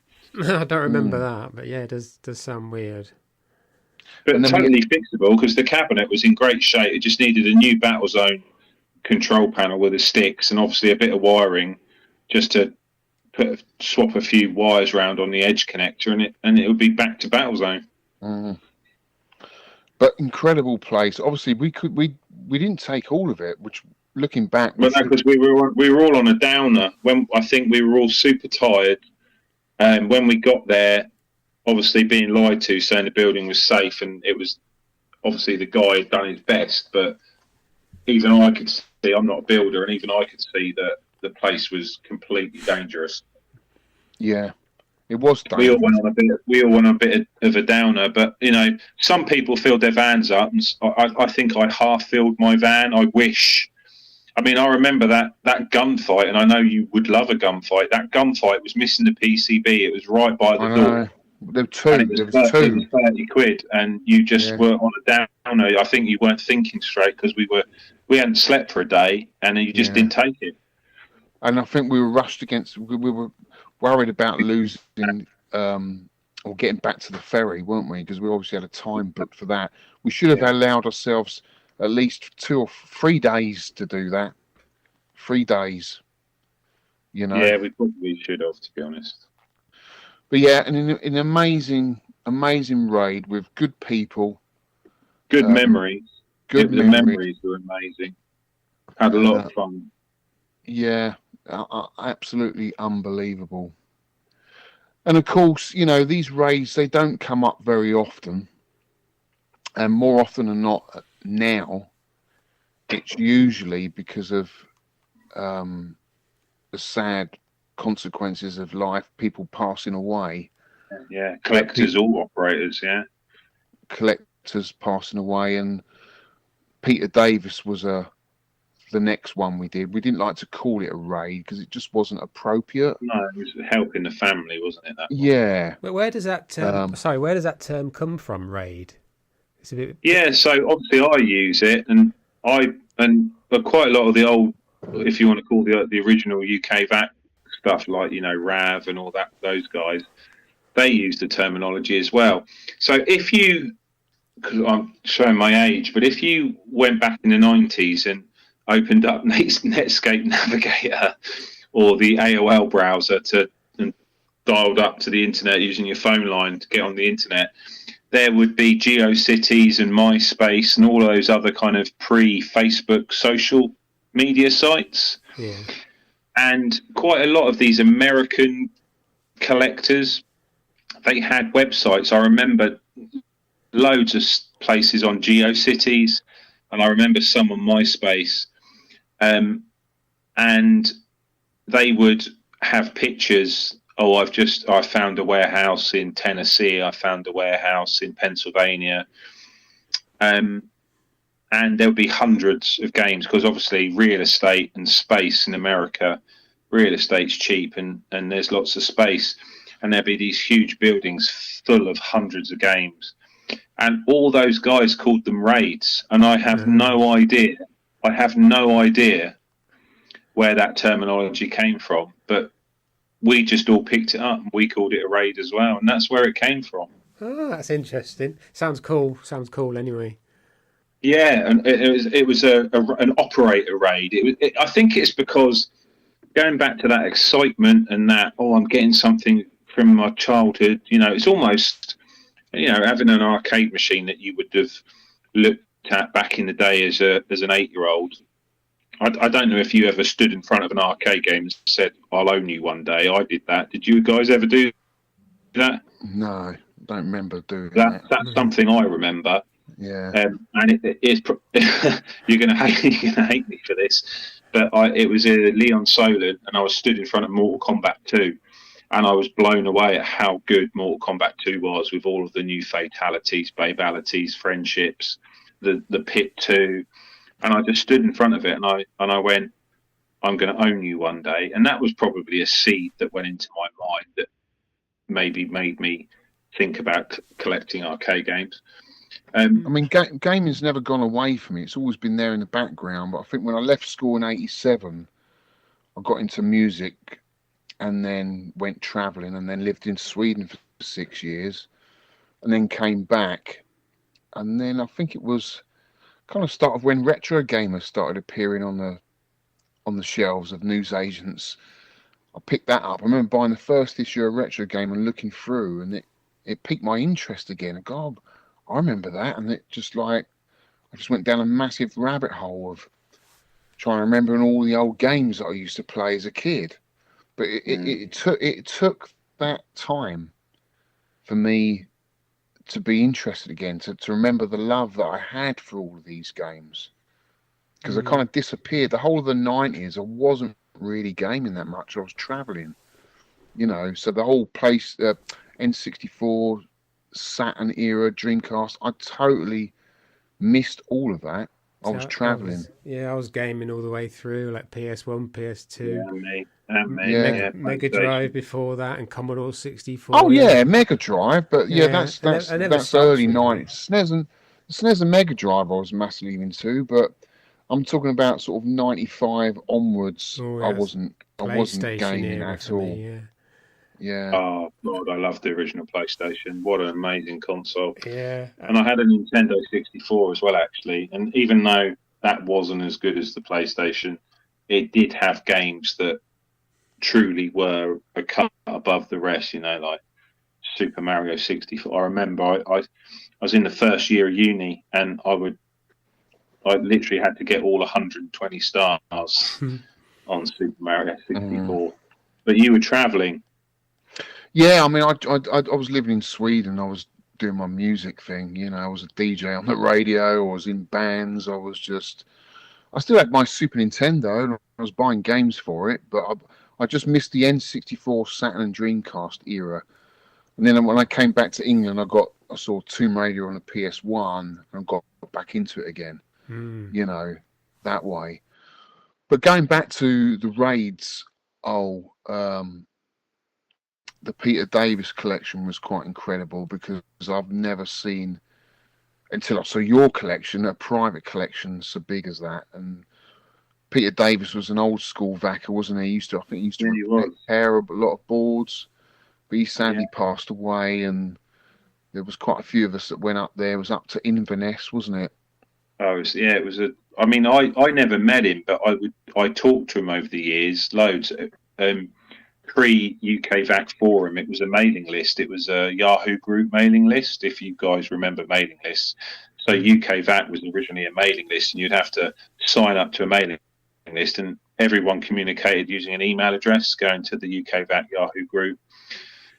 And that's how we all communicated before the forums were a thing. And we'd talk to Pete there, and then later on I would message him, because he was into Tato games. He was into Tatronic stuff, because he did actually operate as well.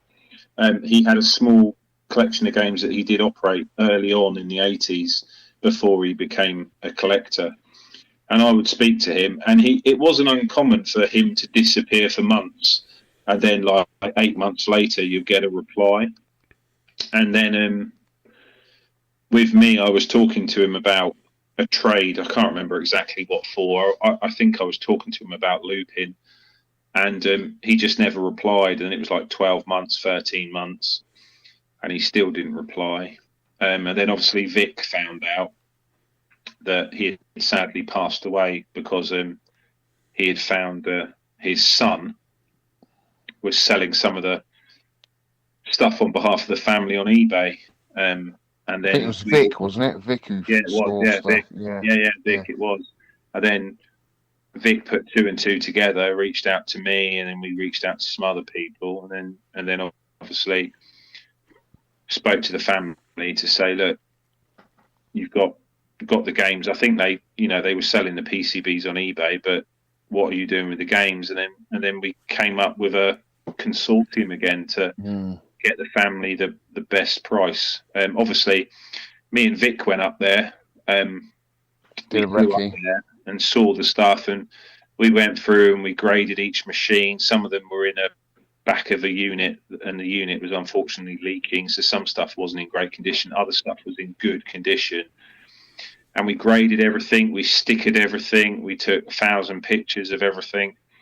I then went back and went to the collectors that knew him and added some new faces like yourself, and then went up there and got the best price really for the family in regards to saving the collection. And then we did a really cool thing, and obviously Ollie at Arcade Art Strips helped, where we made a sticker that we put on the back of every machine, so they're forever known as being in the Peter Davis collection. Yeah. And we did actually document that a little bit, or I did on my channel. So I did do a video on that. So if anyone wants to see the Peter Davis collection as it was, which was quite sad, wasn't it? I remember walking into his workshop and it was like he just left there yesterday. Everything was just left out how he last used it, Yeah, he was a prolific kind of Universal collector. He loved the Universal games, didn't he? Yeah, he was banging to Universal stuff, and then had a bit of an obscure Tato collection as well. Yeah, incredible, absolutely incredible. And that was a long old journey. Again, that was another 14 hours for me and Martin. So Martin went up there in a Luton, and I don't think we got up there till midnight. It was such a long journey. Yeah, no, I remember you guys. I flew up the first time with Vic to do the scout, and then I flew the second time as well. And then obviously you guys, and we had some other drivers coming up to grab the stuff. In fact, I think you grabbed my game. I think I took a single game, didn't I? Everything. I literally only took one game. Looping, didn't you? Looping. It was just the looping. That was all I took. Yeah. And I stuck it on your van, and you brought it back to your house, and I met you the next day, didn't I? And then we offloaded it. Yes. Stuck it in the Yeah, it was full of white mold. It was full of white mold. That took me ages to clean, and I was ill for about a month. Really? I had some sort of respiratory issue. But it was still, even though it was full of white mold, it was in absolutely magnificent condition. And I cleaned it all up, sorted it all out. You still got it? Absolutely. I love my Tatronic stuff. I love my early Japanese Tato stuff. Yeah. And then that was what 5-6 years ago, do you reckon? Oh, it was longer than that, surely. Was it? Got to be 2017. It's got to be 2017, dude. 2016, 2017. So it's got to be 7 or 8 years ago. But that wasn't the last of it, because I recently got in contact with the grandson. So unfortunately, the son passed away. It's a bit of a sad story. But he reached out, and then I went up there a few weeks ago and picked up the last remaining PCBs from Peter's collection, which is amazing. It's been an amazing find that, going through all of those games. I'm going to keep a lot of them. Some of them are obviously going to sell, but I'm going to keep a lot of them because there's some fantastic games. Yeah, I mean, there was some cool stuff. You had that IRM shooter. Obviously, Sean, you'll probably love that. Not Image Fight. It was like laser blasters or laser blazer, something like that. Yeah, something. It's not. It's later on in IRM's chronology, isn't it? It's like on M92 hardware, so it can be used as a sort of multi-board, which I might use it for, so I can play other games on it. But yeah, there's a Vapor Trail, which is a really cool shooter. Vapor Trail, and then you got Tiger Road, which is totally cool. Tiger Road, I've been playing that non-stop. I'm looking at Vapor Trail now on my cab. Is that going to be our next feature game, you think, Alex? Vapor Trail? It is, mate. Yeah, it is. Well, the time this goes out, people will be playing it. There's a Vapor Trail PCB, guys, for sale on UK VAC at the minute. I saw yesterday. So if anyone's after an original Vapor Trail, there is one fully working on the forum. Is that Tony Temple selling that? I think so, yeah. Yeah, I see that. So yes, the Peter David collection, amazing, and then of course we had Mark Shepherd. That was sad. Automatic. I felt so sorry for Lauren, and yes, then obviously Drew was what a nice guy, obviously from the pinball world. I kind of know quite a lot. You guys, Sean, you probably know a lot of pinball guys actually because of Arcade Club. But Alex, you don't know so many, do you? And he's going to be introduced this weekend into the world of older pinball collectors. I'm really looking forward to it. So Drew was a pinball person that reached out to say, "Hey, we've got this problem. Can you help?" And it was all because of what he had seen we had done for the family for Peter Davies. And then obviously we travelled up, didn't we? We travelled up, looked at everything. It was me and Tony that originally did the scout, and again understood what the family were looking to achieve and the time constraints of having to vacate the property and stuff. And then we went through, tried to grade everything as honestly as possible, put stickers to everything so things can be easily identified, and then reach back out to the community, to see if there was an appetite to get some of this stuff. And we did it a bit differently this time because he was an operator and because he built his own games. We thought it would be amazing because the family said that the games hadn't really been out further than Yorkshire. And we thought, wouldn't it be amazing if some of the smaller, obviously Arcade Club are huge and they've got a huge investment in particular types of candy cabs and obviously their electrical and Goliath investment, so they wouldn't have been interested. But some of the smaller retro arcades, we thought, wouldn't it be amazing if we got some of these games pretty much cleaned up and or restored and put into these places with some sort of homage to which is him. What we did. We did. We changed it slightly, didn't we? Yeah. Those cabs that he built are probably some of the best jammer cabs I've ever seen. And we managed to salvage quite a lot of them, didn't we? I do remember this now. I remember seeing the pictures. Sorry, yeah. Yeah, so I did a video on it, and I'm so proud of that video. It's probably the best video I've ever made in 10 years I've been doing YouTube, because it was such a sensitive subject, and I think it just come across just right with the respect that it was needed to make that video. Absolutely.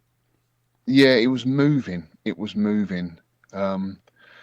difficult, most difficult video I've ever had to try and edit, because emotional. It was emotional. I didn't want to make it too morbid and too sad, so I left some funny parts because it was a fun day as well. And we have to celebrate sometimes people's passing and what they achieved. Celebration. Let's make it special. I agree with that. So I left some of that in, and I just think it was a fantastic day. It was a great camaraderie amongst everybody. The family were great. They brought us lunch, didn't they? And they were just so happy that the games that their dad, Lauren's dad, had worked on and had cherished for all those years were going into collectors' hands, and they went to the Arcade Archive and Museum. I think they've converted a few of them now. That they've got them on. I think Richard's converted one of them to an R-Type, which is really cool. He has, yeah. I saw that. And you've got John Turner as well at his place. He's got a few out. So I mean, they're alive again, which is what he would have loved. He would have loved to have seen that, them working in an arcade again. But yeah, incredible place, incredible story. And the fact that he was designing a kind of multi-system before Jammer even existed, wasn't he? Yeah, he was forward-thinking, wasn't he? Really forward-thinking. He was truly entrepreneurial in regards to having an engineering or technical mindset. It was quite interesting to see and hear about. Yeah, Amazing collection. So out of all of these raids that you've done over the years, do you have a favourite? Oh, Cool. I have a favourite. So the Duke of Lancaster, I suppose I'll sum them up. The Hamburg one, which was my first ever one, was utterly amazing. I've never seen anything. I probably never will see anything like that again. It was almost US-esque in its size and scope. And, you know, I took 4 or 5 Arctics over about 2 years. And, you know, I remember having some guys round my parents' house. We were all playing games. We had like Andy Welber and ran out with a couple of the other guys. And then there was a knock at the door, and there was this German. This German was like, "Hi, I have a delivery," in really broken English. And one of these Arctics that wasn't supposed to turn up, it was outside my house on a Saturday night at 11 p.m. And I shared some of those pictures as well. And it parked up down the side of the road, and we had to literally hand lift these cabs out and then stick them all over the house all over again, much to the detriment of my parents' mental health. But that was huge, and I still have lots of those games. The Dragon's Lair, the Space Ace, the Assault. Quite a lot of my Atari collection came from there. So that was really, really cool. Obviously, the Peter Davis collection and the Yorkshire raid with Mark was a different kind of thing, because yes, it should be viewed as a celebration of life, and as much as you can have camaraderie and have fun, there's a level of respect and there's a level of doing the right thing for the family. It's not about yourself. It's about trying to get them a fair price and help them get rid of stuff, because obviously they have deadlines that they've got to fulfill. So those are, I'm glad that they're there, because ultimately no one knows what happens in life, and it would be nice to think that other people would do those things for us, I guess, if anything bad ever happened. So it's about doing the right. It was about doing the right thing. It was about doing the right thing. So I feel proud for that. I think, you know, if I well, we're all going to get to that point at some point, but I'd like to think that when I go, that if you're still around, you'd take care of Nush and sell my stuff to the right people. And I suppose, no one knows. No one knows what order we all go in, but I'd like to think the same, I guess, as well, that UK VAC would help out, and there's a core group of people that would do the right thing. The Duke of Lancaster, even though it broke me, that was probably mentally the hardest 2 years I ever had, but the feeling of win that I had after I did it was totally amazing. And there's quite a lot of raids I did in Wales over the years, which have all been fun, and I've made quite a lot of acquaintances and friends from an operator perspective there. The Irish raid, where we went to Ireland, and then we got 2 Arctics, and obviously Arcade Club came over, Sean. I think we got 48 electrical in Goliaths. I don't know if you were involved in having to help load them up into Blackpool. I mean, it was nuts. There was 3 of us. There was me, Tony, and one other guy, and we had to carry 48 Goliaths down this set of stairs. It was just utterly nuts. I did help offloading them the other side. You've just reminded me of something that you did that I thought was absolutely bonkers. What's that? You went to Africa, didn't you? Yeah, I did, yeah. You went to Africa on a raid, didn't you? Oh, my God. Yeah, I did. Don't you know that, Sean? No. What happened there? Did you get lost? I was took a wrong down turn the at gym. Paris. Go on. I was down the gym, and I was talking to a friend called George. We used to do a lot of bench press, and, you know, we did man stuff in our 30s, and he found out I collected games, and he went, my friend, that his father ran it was an operator in Zimbabwe before the Robert Mugabe situation, And then obviously there was Robert Mugabe took over, and there was all of that change of power, and they kind of shut up shop. And I went, wow, that sounds amazing. Let's go. And so I spoke to another friend. In fact, that's the guy that you're going to meet on Saturday, Alex. Right. And from a pinball perspective, because there was a lot of pinball machines there, and we just went. I had to talk to my family and say I'm going to Zimbabwe, which obviously wasn't at the time recommended as a travelling place by the British consulate. We went anyway. We got picked up at the airport. The driver had probably a 2-foot-long machete in his door. God. It sounds really scary. As we were driven from place to place, at nearly every crossroads you'd be pulled over by the police, and then you had to pay bribes. Oh, there's something wrong with your car. There's something wrong with your van. You know, the tyre's not right. Not that there's no bloody MOTs over there. And then you had to give them like $5 US. And then everything was fine and you could go on your way. And then you get to the next crossroads and it all just happened again. It was nuts. So I did that. I found a warehouse. I've got videos of it all. I've never shared it all really, because I'm still, part of me still wants to do it. There's about 2,000 or 3,000 PCBs, 150 pins, 50 or 60 video games. They had multiple Tato Space Invaders and all sorts of other stuff just sitting in this warehouse doing nothing. And it was completely bonkers.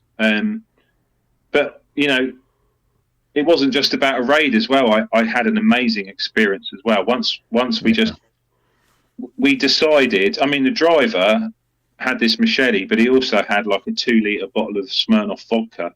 And from 10 a.m. till 10 p.m. where he was driving us around, he just drank. He swigged out the bottle as he was driving. God. No, literally, and he'd go through the bottle, and then there'd be another bottle, and we just realised. At first, we were like, "Oh my god, we could die," and then in the end, we just realised you just got to roll with. We're in a completely different situation, a completely different mindset, and then we ended up getting the guy to take us places. So we ended up going in the middle of, I want to call it the Serengeti, but it wasn't. But we just went out to the middle of nowhere, and all these other people were doing it as well. And we just slowly, this car convoy kind of occurred, and we drove out into the middle of nowhere, and there was all these kind of huts, and there was a DJ, and it was playing like European dance music, and there was like 100, 200 people just having this amazing time out on the plains of Africa until like 4 a.m. and the sun was coming up. I mean, incredible. Imagine Ibiza in Africa, just out in the middle of nowhere, and there was bars and there was it was incredible. I mean, it was incredible. Sounds like a rave, an English rave in the middle of Africa. Yeah, no, it was bonkers, and we met other people, and we went to their houses. Should have videoed the whole lot and called it Raids and Raves. I've got so many videos and so many photos that I've never shared. That is dedication, mate. I'll show you on Saturday. That's passion and dedication on another level. Absolutely incredible. Yeah, but you know what? You're talking about finding that obscure game. Yeah, that's where you'd find it. I mean, I'll show you a picture. So I spoke to them, but basically America and Europe were just dumping their games, and they were picking up pinballs. They were picking up video games for like 50 quid. And America, somewhere in America and Europe, these distributors were filling up containers of games that no one wanted for 50 quid a machine. Well, that's how Sega started, really. Yeah, sending them out, shipping them out to Africa, and that's how they got all their stuff. But I went into one of those warehouses, and no, you talk about finding obscure games. Yeah, I found a Williams Splat. Oh God. Just sitting in the back of one of these warehouses was an upright Williams Splat. Incredible. And they made 8 of them, and it was a prototype only, and it was just sitting there. And it had been, obviously, the prototype had been lost, gone out on test or been sold, didn't make any money, and then it got stuck in a container at some point in its life in America and shipped to Africa. That's mad. But you know, you're talking about that, and there's one raid in particular that I want to touch on before we finish up, and that is the one when was it Newcastle? We went up and we found the Sky Skipper PCB.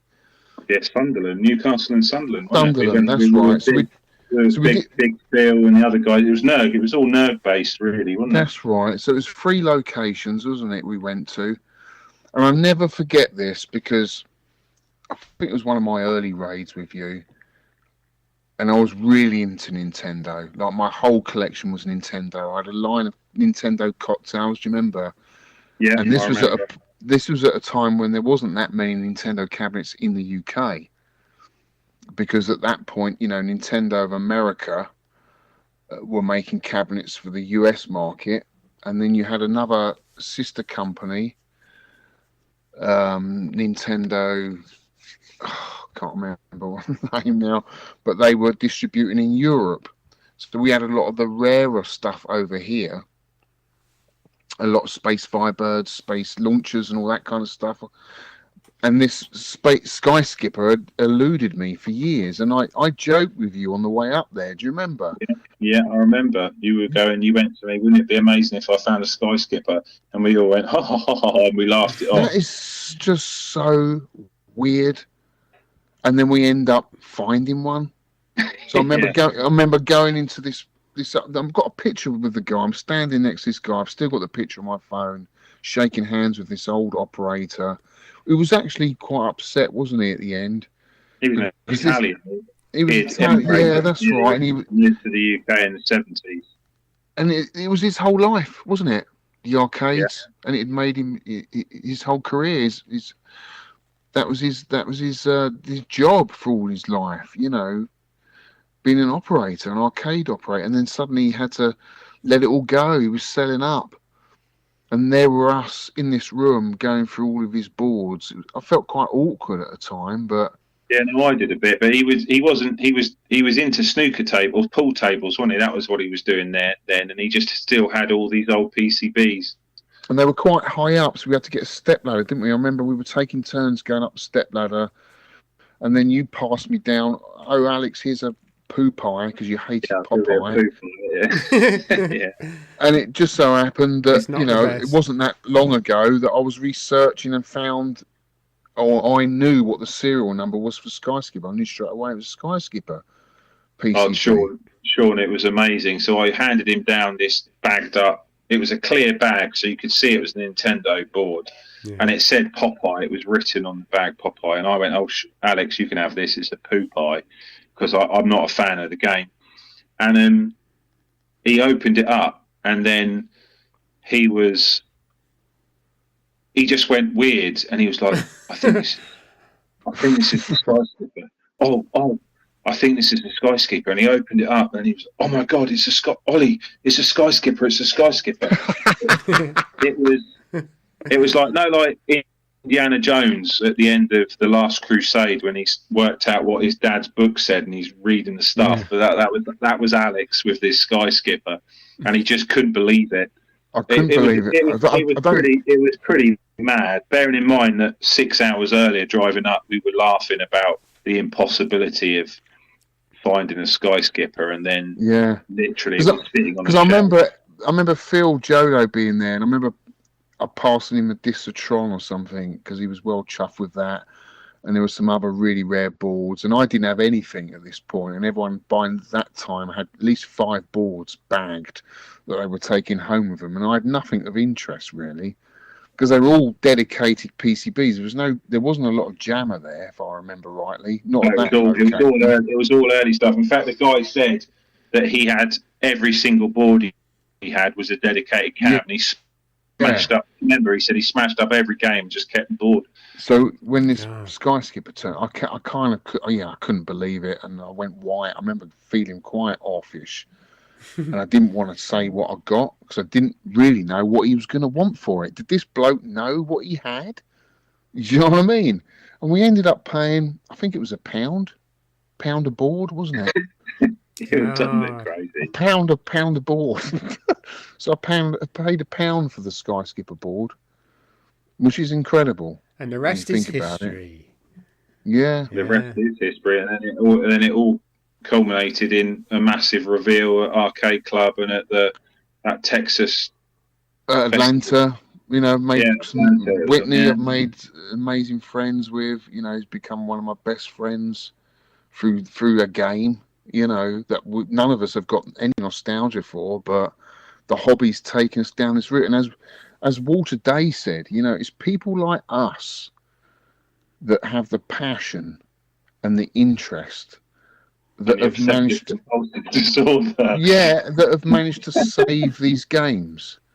You can call us what you like, hoarders, geeks, nerds, whatever, but if it wasn't for people like us, and there's people like us in every interest, every hobby, be stamp collecting, old cars, everything, but you have to have an interest in it, a fascination with it, and then suddenly you realize you're down on this path, on this journey, without realizing it. Suddenly I'm in America. I didn't plan to go to America. I didn't know where this game was going to lead me, but suddenly I'm in America and I'm on stage presenting this game that was never released, and it's just like, to be honest, that is pretty amazing. Yeah, you have to pinch yourself and think, is this actually happening? Because I didn't plan to be here. I didn't plan, you know. It's just nuts, absolutely nuts, and it's all through the raids that we've done, the people that we've met, and it is all about the people, the friendships that we've made that will stay with me for life, the memories, and that's what's great. That's what I'll take back from this. If it wasn't for people like us doing these raids, you call us hoarders, whatever you like, you wouldn't have all these games that are saved. They'd all be scrapped. They'd all have been chopped off the end of the pier and destroyed because the operators don't want them anymore. They're not making any money out of them. They don't see the future in them. But it's us kids that grew up with it and nostalgia that we now have this passion for them, that we've gone out there, hunted them down, saved them, stopped them being thrown in the skip or off the edge of a pier. And now they're in retro arcades for people to enjoy for generations to come. That's lovely, that, mate. I'm going to put some rousing music under that speech. People will be weeping into their joysticks. It's excellent, honestly, that, mate. It's excellent. Yeah, you're dead right. Yeah. Oh, no, he is right, isn't he, Sean? And, you know, like quite like the games I had. I mean, I don't know if you realise, Sean, when you did that walk around with Alex, and that Solar Fox that is at Arcade Club is the one you played in at my meet, and I sold it to him. Yeah, someone said that. Yeah, that's a game I was playing. The Discitron was the Space Tactics was mine. Oh, I didn't. I sold a ton of games to. I think the Namco Pole Position was mine as well. I sold a ton of games to Arcade Barn when they were a thing. And so if people knew the story behind you getting that would be something else. It needs a plaque next to that cab. This is the journey that this cab's been on. This guy saved this cabinet.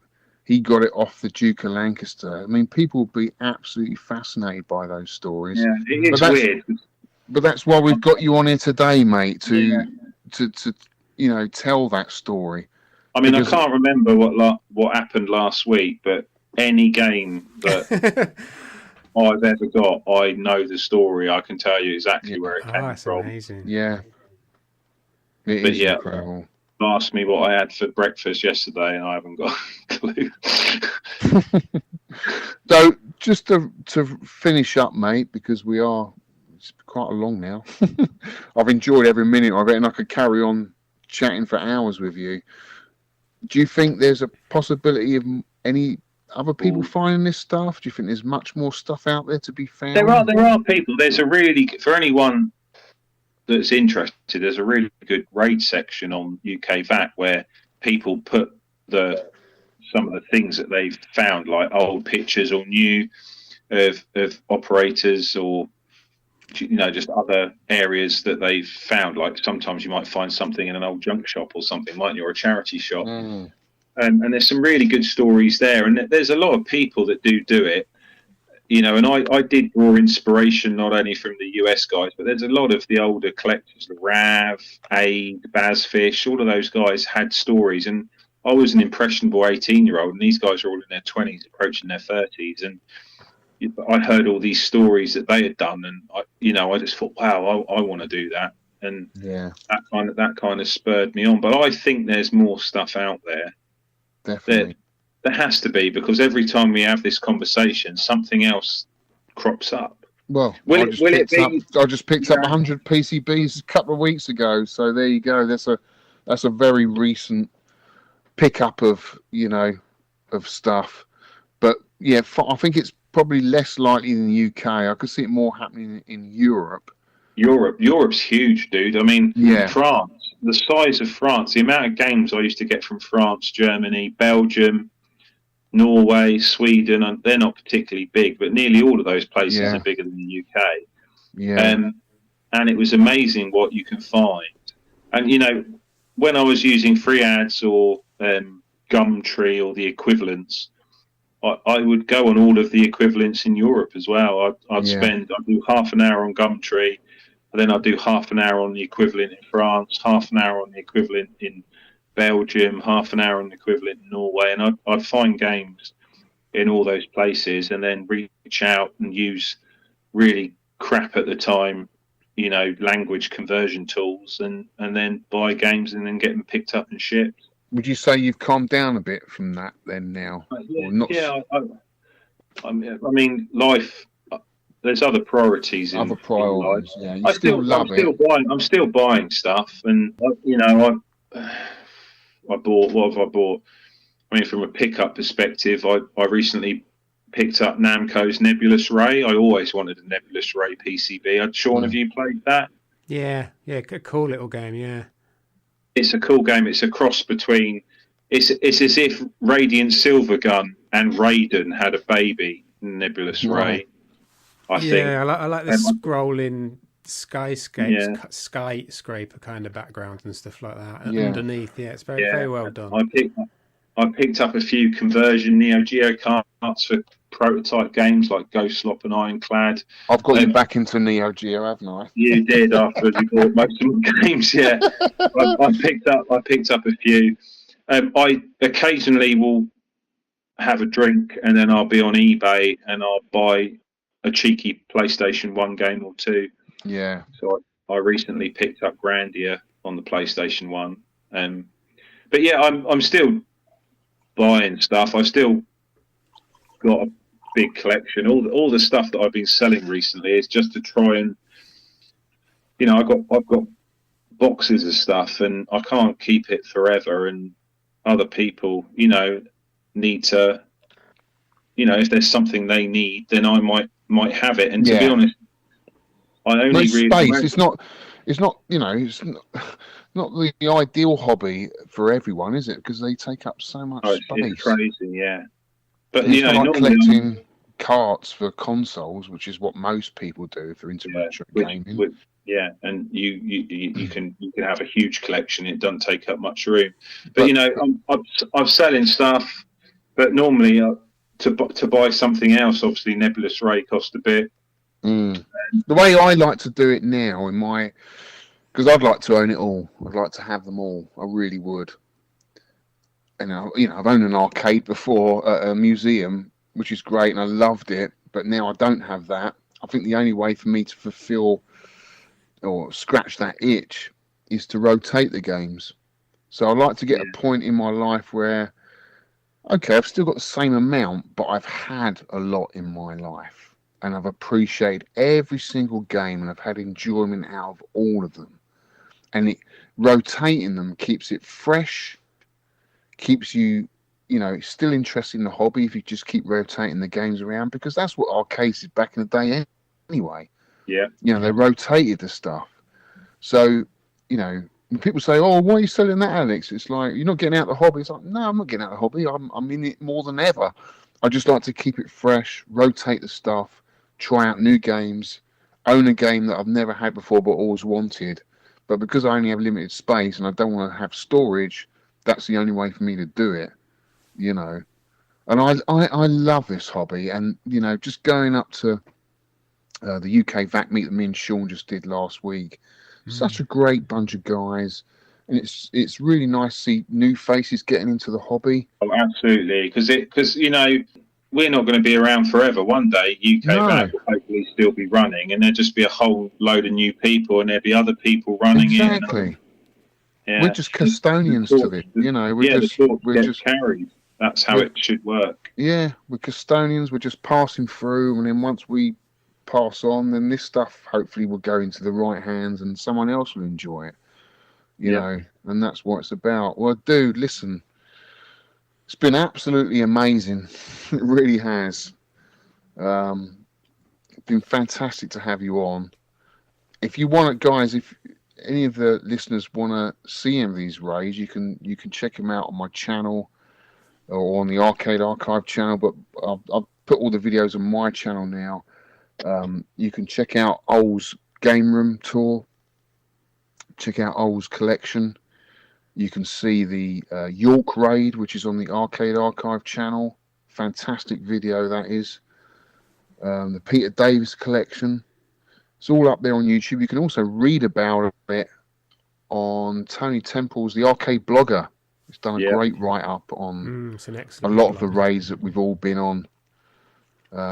So yeah, there's Sean did a great video as well, where I was absolutely pissed at that point on Jack Daniels and Coke. I sometimes go back and watch that, Sean, and my eyes are glazed. And bit like Boneheads last weekend. Yeah, except for the only difference with me and Bonehead, both my eyes were still looking in the same direction. Oh, mate, it's been awesome. Absolutely awesome. No, that's cool. Yeah, anytime, fellas. Yeah. And obviously, I'm going to do another meet. I have actually rotated stuff around. I've got a load of new games. I've not really shown anyone or done any sneak.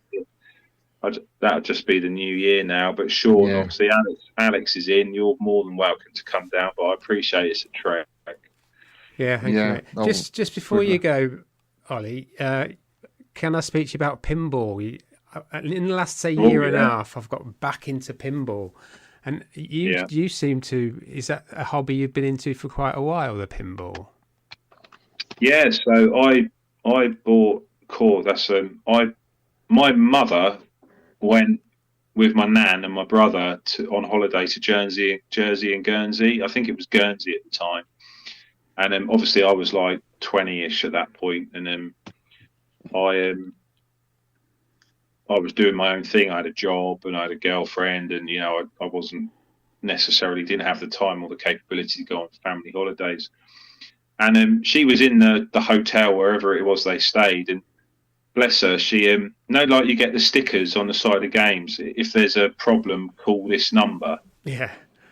She would just go and write it all down, and then come back and go, "Oh, I wrote this down." So I phoned him up, and that's when I got into pinball. There was an operator in Guernsey, and he was getting out of it, and I bought like 10 or 12 pinballs all at once. God. I had a massive. I was a massive fan. My local arcade had a roadshow, and roadshow is one of the best pinballs ever made. It's a Pat Lawler game, same guy that did Addams Family, Twilight Zone. He did earlier games like Earthshaker and Whirlwind. He did Banzai Run.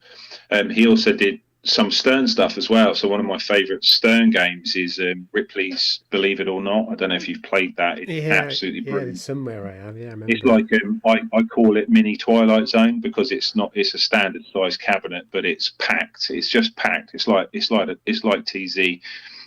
And I've always been into my pins, mostly because of Roadshow, and then mostly because of I got into it by getting that bulk load of pinballs, and pinballs are very subjective. I guess video games are as well. There's a ton of bad games, and then there's tons of good.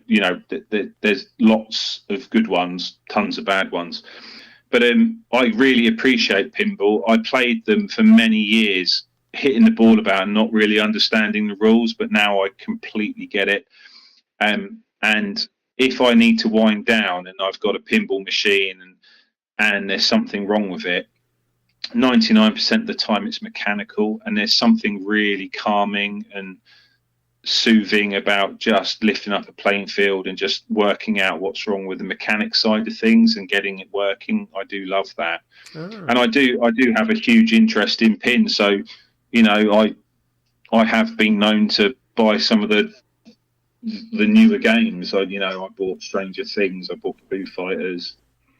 I got the new. I do like the newer ones as well. But yeah, I am into that. The oldest pin I've got is a Spectrum, 1980 Spectrum, which is a pretty rare game. It's based on Mastermind, the board game. Oh, is that the one where the ball comes out of the flippers? Out of the middle. Yeah. It's weird that, yeah. And then you've basically got to guess what colour the game's thinking of, so then obviously there's logic to how you play to then guess what's going on. It's a bit like Guess Who, but obviously Mastermind. So I've got quite a few pins. I love pins. I've bought more pins in the last year or 2 years than I have bought vids. I have bought vids, but I've bought quite a few new in-box games, mostly just to have in the house. I try not to get caught in the FOMO, oh my God, there's a new video, like the new Metallica remastered. It came out and I was like, oh my God, I've got to have it, but I've got no money. And luckily now it's all calmed down. I'm glad I didn't buy one, because it would have just been some sort of credit card purchase or something. But pins are cool. I mean, I know you love your pins. I'm hoping on Saturday there's going to be a huge opportunity for Alex to really play 80s Bally Williams and 90s Bally Williams and some later Stern games, like Godzilla and stuff. So hopefully, I love Godzilla. So hopefully there'll be an opportunity for him to talk about in the next podcast. Hopefully how much fun he had. Yeah, well, I'm looking forward to it, mate. Another meet, new people to friend as well. Yeah. So I'm looking forward to that Saturday. Dude, it's been amazing. We must finish now because it's been going for so long. But you run out of storage space on your recording software, Sean. Yeah, it should be all right. Thanks for the invite, and I consider both of you good people, good friends, and I hope to see you soon. Yeah, and long live the hobby. That's awesome. Thank you for your time and lots of them good stories. Yeah. No worries. And may there be more good stories on our journeys, guys, on our travels. Maybe there be many more. Yeah. I'm going to put some more rousing music over this. It's great, isn't it? Da-da-da. We will go forward into new areas. Sorry, go on. Yeah, thank you. Cheers. Cheers, bye. Bye-bye.